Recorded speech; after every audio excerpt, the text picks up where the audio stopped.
Welcome to Gospel Diaries, a platform that offers a unique avenue for artists to share their stories, express their emotions, thoughts, and personal journeys. Today we're with Miss Sandra Blinky, Part 1.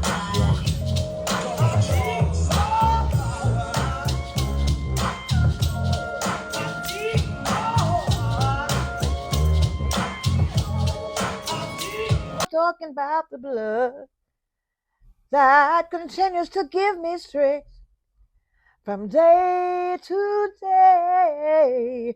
It will never. What's going on, Gospel Diaries, y'all? Listen, I'm excited. I'm in the city of the Los Angeles. That's correct, Los Angeles. And when you look to my right, and she's going to be on your left, and I do mean this, but y'all look at her. She is absolutely beautiful. I'm talking about none other than Miss Sandra Blinky Williams. How are you doing? I'm doing great, and you just make me feel. You make me feel so special. Listen, you are special. First of all, can I shake your hand, please? Thank you so much. Listen, you are Sandra Blinky Williams. She's a well-accomplished artist. Really, she is a living legend. She's an icon. She's accomplished so much in the church and beyond the four walls of the church, and we are really in for a treat. Her voice is on the iconic TV show, 70s TV show, Good Times. She's in the Ladies Sing the Blues. I mean, it just goes on and on. Tour with Sammy Davis Jr., so we're really in for a treat. So how are you doing, Miss Sandra? I'm trying to breathe, baby. I'm trying to breathe. Really? You breathing? Listen, I'm so glad that you wanted to come back to LA and do Yes. this. I mean, I am thrilled and I am honored. Yes. Can I tell the people, I have a boot on, y'all. I did not let this deter me. I wanted to come here and look you in your face. So let's get started. Your voice is. I like these jeans. You like them? I'm glad you do. You got the boot, but baby, you dressed from the waist down. You wearing this big boot. Listen here. Listen here. I'm gonna give her my glasses. You are such a musical hero to so many people. Father was a pastor. Was he a bishop? No. Pastor. Reverend Austin E. Williams. E. Williams. Let's talk about that child. I worshiped him. I looked just like him, and I talked fast like him, and we talked fast to counteract the fact that we stutter. And my father would stutter talking to you or fussing at me, but getting the pulpit, never stuttered. Read the Bible out loud, he never stuttered. My dad was also a musician. He played with Count Basie, and he played with Jimmy Rushing. My dad blew trumpet. My mother blew saxophone, and which went on down to my brother. But my dad, we lived in a place called Stockton, California. Okay. Stockton is in Northern California. It's not a. It's a college town. It was a college town.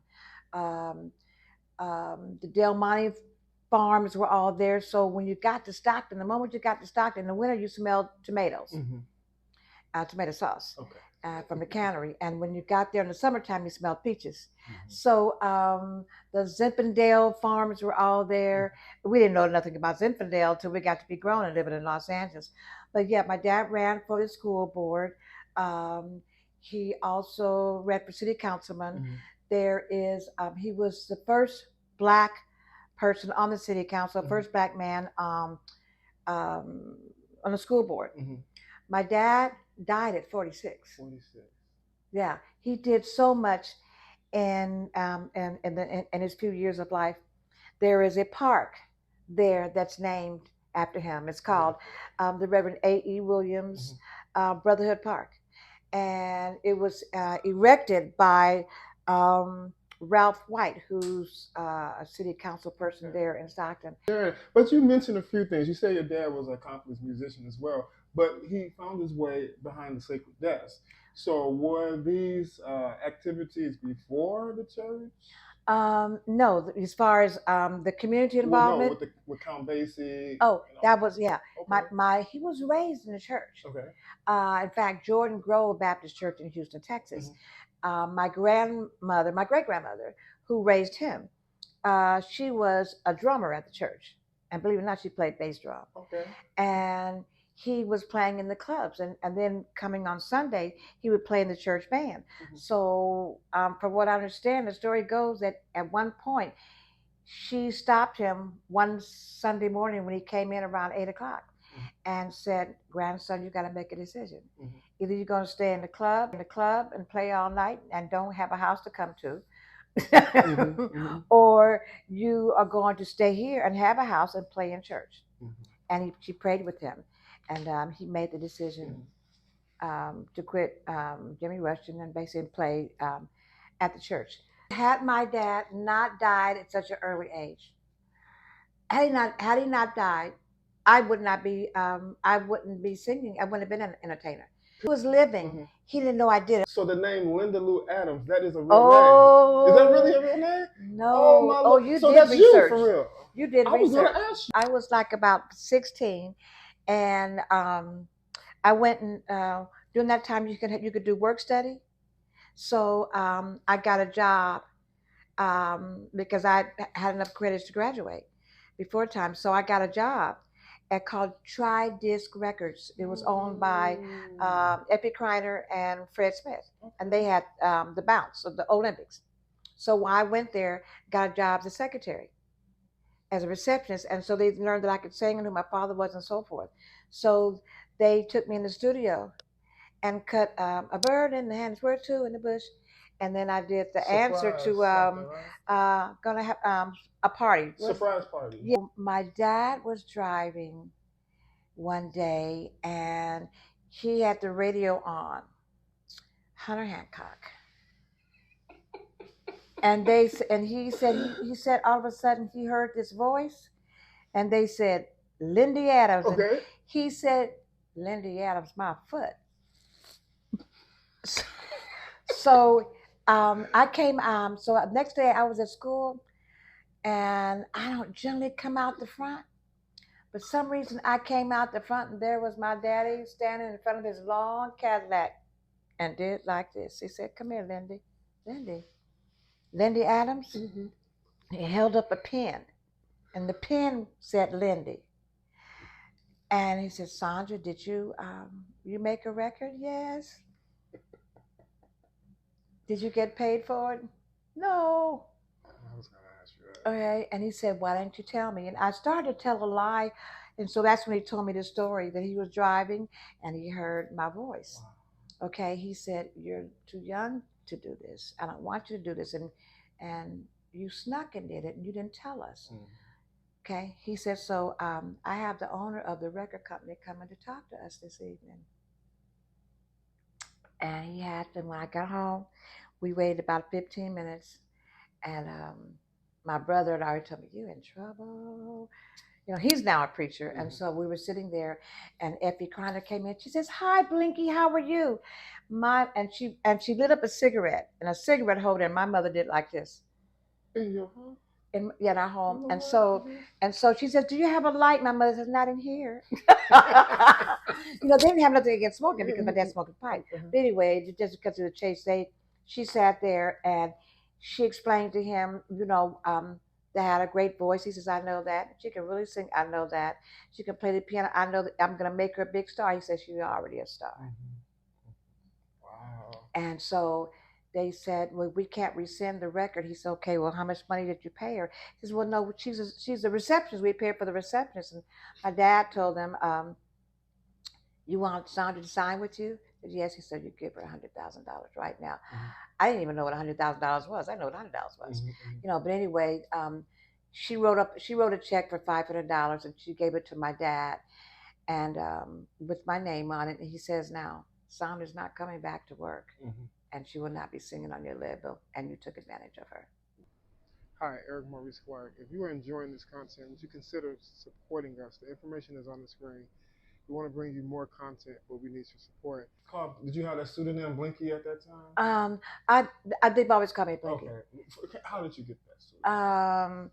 Because I blinked a lot. Oh. And this guy, Tony Laurie, came into the library one day, and he was talking to my friend. He said, "So what's your friend's name, Blinky?" And I just looked at him, you know, and it was because I blink a lot. So that's. Oh, so you have a very deserving.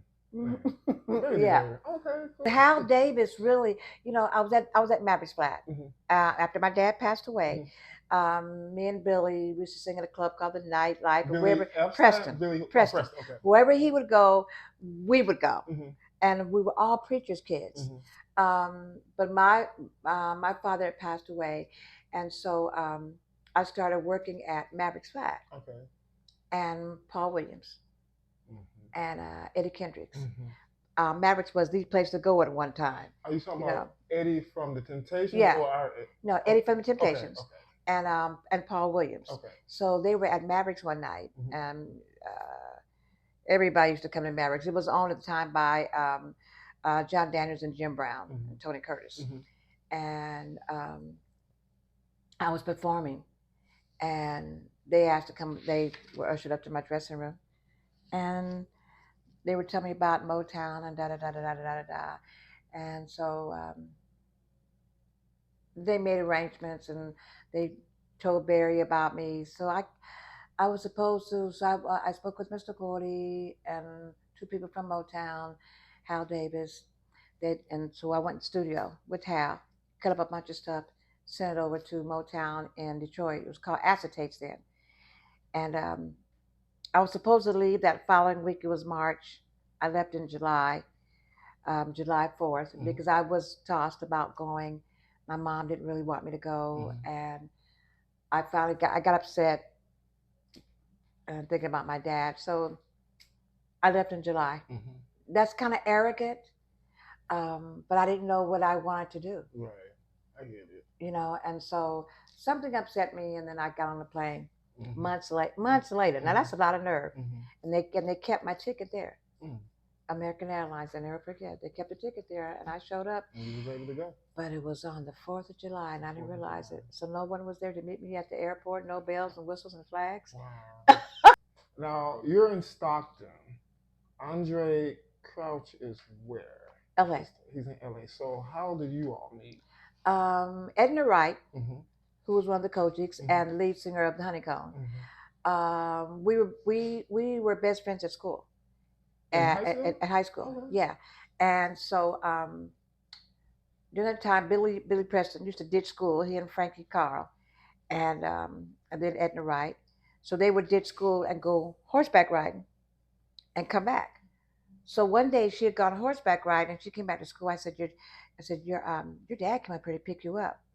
And she said, I went horseback riding with Billy, and now I got to go to rehearsal. We need another singer. We have a group called the Cogics. And she told me about Andre and Sandra and Gloria. And so I said, okay. She said, well, we're going to rehearse tomorrow. Can you come?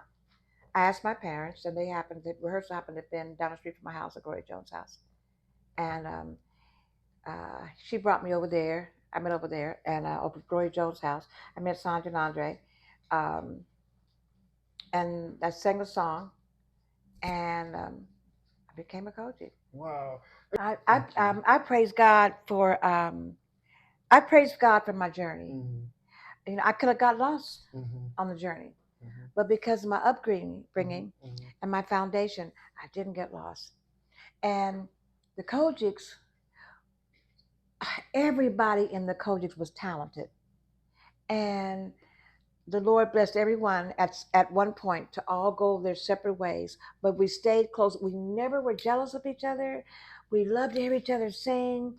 If Billy went out to Europe to play with the Beatles and they came back and we were performing someplace, he would be there. Frankie was in Hair.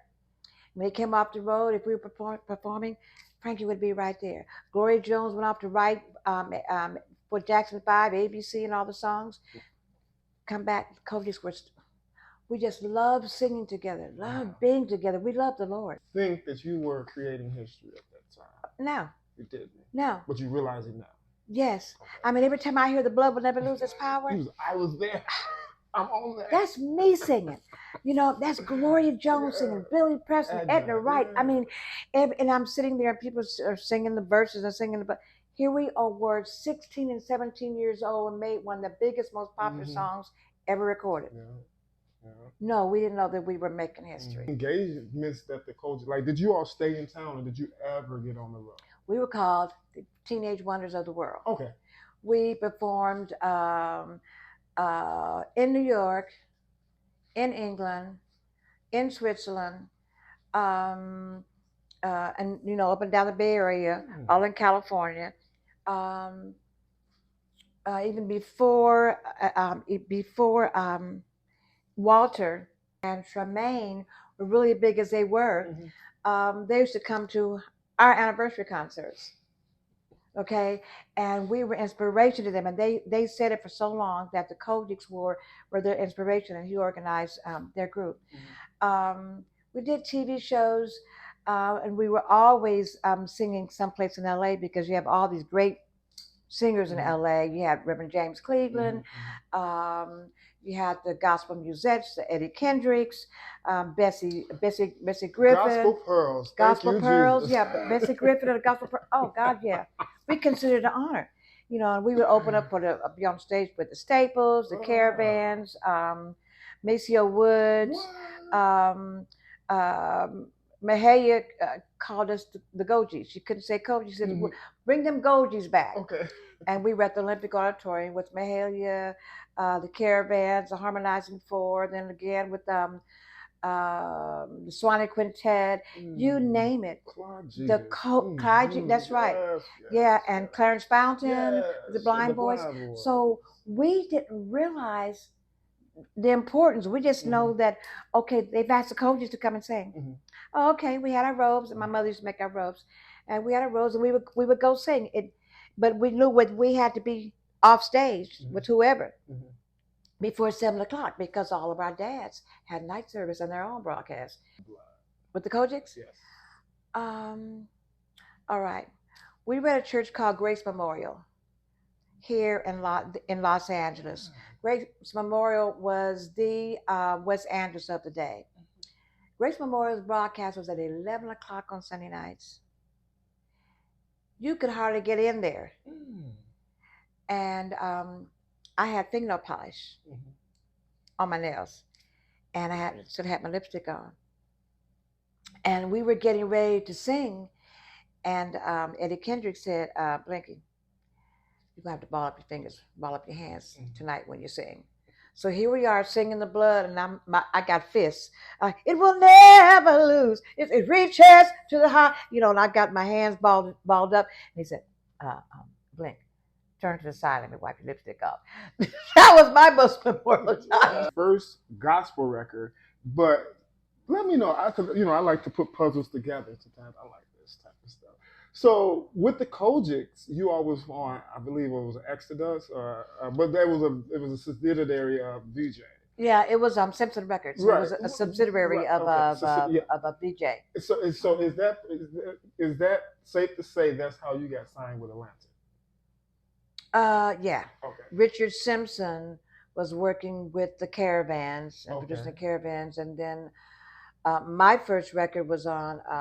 So he's got the whole world in his hands. Was that on Olympic? I can't remember. It was on Atlanta. You talking about Heart the Voice, right? That's your first gospel, right? Yes. Right. The pink cover. You got the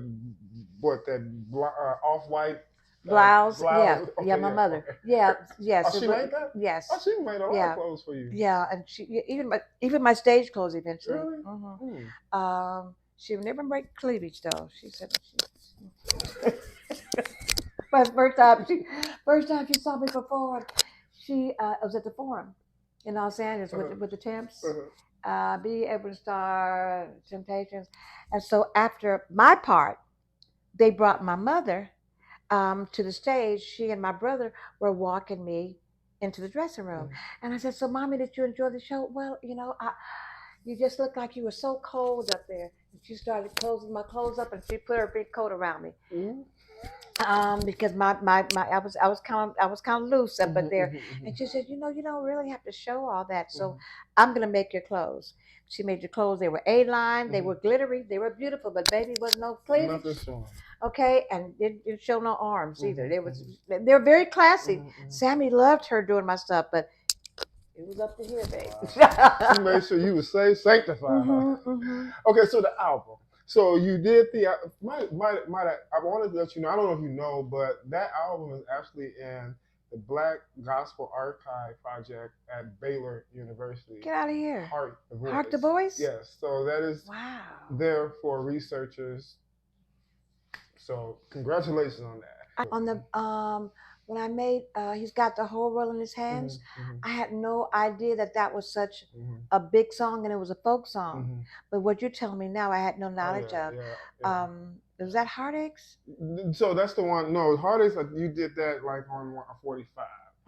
But Hark the Voice, you had God Bless the Child that has its own. Oh, there was an album.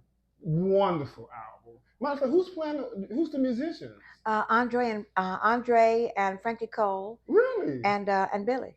Really? Yes. Because they didn't put the credits on there, so I don't know why they didn't. It was the same as I did live at Carnegie Hall with Andre, and because I was with Sammy and because I was with Motown, they couldn't use my name. In fact, there's a cut on live at Carnegie when Andre all of a sudden starts saying, "I know he's real." Okay, well, I had just finished singing "It's Real," but they weren't able to put the song on there, so he just segued into that. Things were different during that time, as far as legalities are concerned. Jesus, he paid all.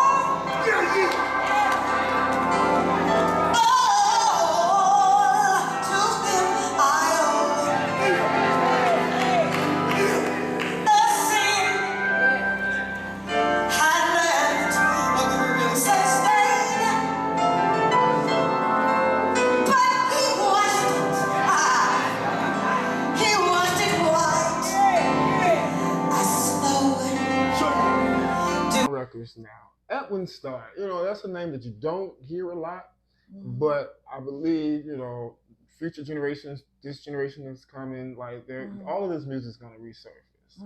And that man had a voice on him. I just like to style. He was Agent 00 Soul. They call me 00 Soul, baby. I'm Agent 00 Soul. A lot of people didn't remember Agent 00 Soul. That was Edwin Starr. And when I was at Motown, Edwin, there was a dry period for he had just finished war, and then he had a dry spell, and so Motown don't like dry spells, so they decided to put Blinky and Edwin Starr together. I didn't like the project. I didn't like the project. And when we had to perform, I didn't know how to dance. I didn't know how to dance. I just never learned. And so when we had to perform together on stage, everyone would always tell me, just I'll move you. Don't you move, because he was such a great entertainer and great, he could really sing. He had his own style. It was produced by Frank Wilson, who knew me in Los Angeles. He was in a group, a singing group called the Angeleers. And so he was familiar with my voice, and he was a member of my dad's church. So he and Billie Jean Brown, who's now a judge, the two of them produced this product on me and Edwin Starr. Wow. Meet Barry Gordy, roughly in the 60s, I want to say. What was that experience like? Barry, probably one of he's a gentle lamb. I loved him like a big brother. He loved all his artists, and he treated me very gently. And when I got to Motown, I got to tell you this story. I had on a little dress, little fur dress, powder blue, showing my skinny legs. I had the pillbox hat, Jackie Kennedy hat, to match the dress. Because no one told me what to wear. I and I had my little shoes, my little matching stockings, and I decided to go to the bathroom. And no one showed me, so I decided to go upstairs and find the bathroom. I did the elevator at the Woodward Building. Well, baby, I opened up this door. There was Barry Gordy, Suzanne DePass, Smokey Robinson, Marvin Gaye, Harvey Fuqua, and the list went on. Frank Wilson, Billie Jean Brown, Janie Bradford, Norman Whitfield, and I looked at all these people. I didn't know them by name then. I backed up and closed the door, and I found a bathroom, and I went and I scooted down, and I was on the floor. Janie Bradford came in. She says, "Honey, did we frighten you?" And I said, no, I'm sorry. She said, well, yeah, we were in a meeting. It's called quality control. Are you the new artist from California? And I said, yes. And I was crying. She says, are you Blinky? I said, yes. She said, well, that was, we were having product evaluation. And one day, one of your records are going to be there. We're going to evaluate your product. You came to meet Mr. Gordy? Yes. She helped me wipe my face, told me to stand up. And she took me to a room with one of the biggest old-fashioned upright pianos I'd ever seen. And about 10 minutes later, here comes Mr. Gordy and Smokey Robinson. And he says, you're Blinky. And I said, yeah, well, I'm very glad to meet you, Blinky. This is Smokey Robinson. How are you? And he says, okay, I'm sing something for us. Sing a Motown song. And I said, I don't know any songs from Motown. You don't know any songs from Motown? No. You know, Beat Me to the Punch? And I said, I don't know any Motown songs.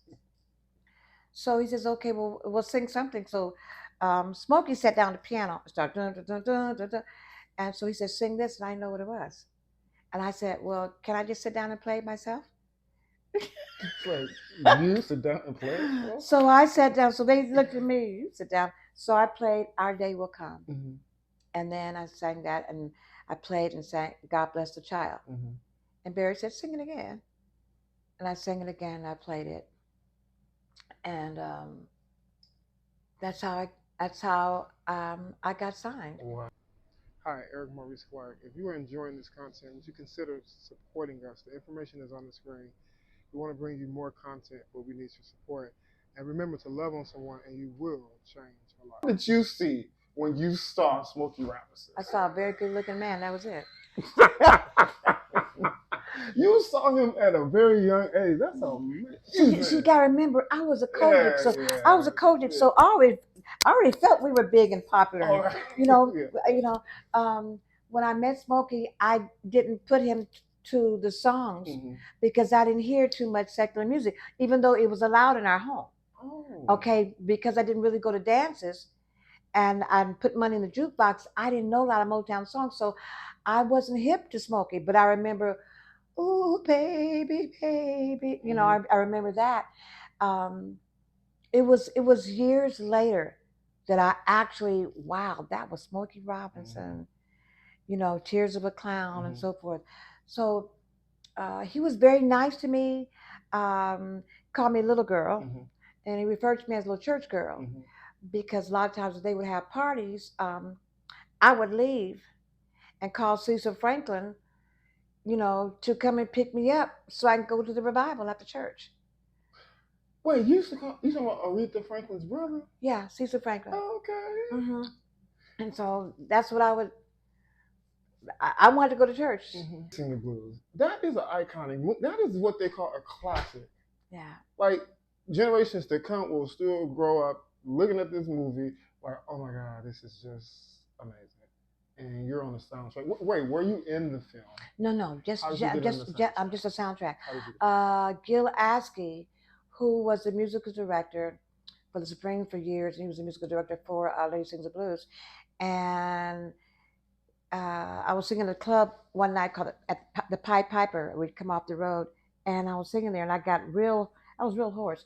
So Gil was there that night, and he said, Blink, I want you to sing Tain't Nobody's Business for the movie.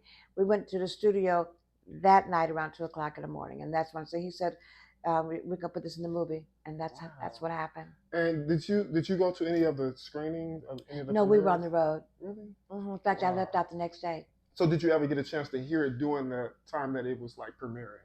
Yes. I went to the premiere. Were you happy? Was you pleased? I was just shocked. Well, see, I was emulating Bessie Smith, so it wasn't me to me.